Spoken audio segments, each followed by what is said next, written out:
আজি অদৌ অসম উন্নয়ন পৰিষদৰ গুৱাহাটী মহানগৰ সমিতিৰ উদ্যোগত শক্তিমন্ত্ৰী প্ৰদ্যুৎ বৰদলৈৰ প্ৰতিকৃতি দাহ কাৰ্যসূচী ৰূপায়ণ কৰে।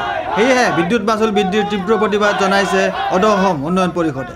আজি গুৱাহাটী মহানগৰ সমিতিৰ সভাপতি নুমল বৰা আৰু প্ৰচাৰ সম্পাদক পাৰ্থপ্ৰতিম বৰদাসে জনায় যে অসমৰ খাটি খোৱা সাধাৰণ ৰাইজৰ ওপৰত বোজা জাপি দি শক্তিমন্ত্ৰী প্ৰদ্যুৎ বৰদলৈয়ে চলিত বৰ্ষত দ্বিতীয়বাৰৰ বাবে বিদ্যুতৰ মাচুল বৃদ্ধি কৰিলে।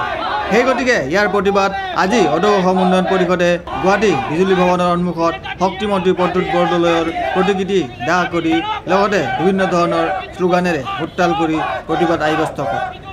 ইয়াৰ লগতে পৰিষদে শক্তিমন্ত্ৰী আৰু বিজুলী বিভাগটোক দাবী জনায় যে অতি শীঘ্ৰে সাধাৰণ ৰাইজৰ স্বাৰ্থত বিদ্যুতৰ মাচুল হ্ৰাস কৰিবলৈ জনায়।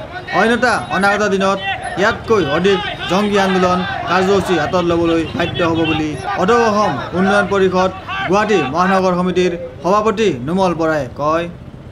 আমি আজি এই কাৰ্যসূচীৰ জৰিয়তে অসম চৰকাৰক জনাই দিব বিচাৰিছোঁ যে তেওঁলোকে অসমত যি দুৰ্নীতি চলাইছে বিদ্যুৎ মাচুল বৃদ্ধি কৰি এই বিদ্যুৎ মাচুল বৃদ্ধিটো আমি তেওঁলোকক হ্ৰাস কৰিবৰ কাৰণে আমি তীব্ৰ প্ৰতিবাদ সাব্যস্ত কৰিছোঁ।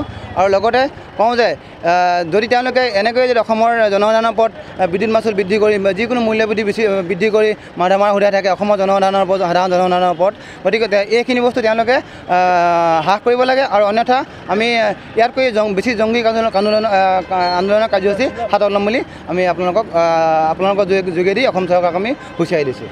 Video' journalist Sushanta Das, Sentinel news, Guwahati.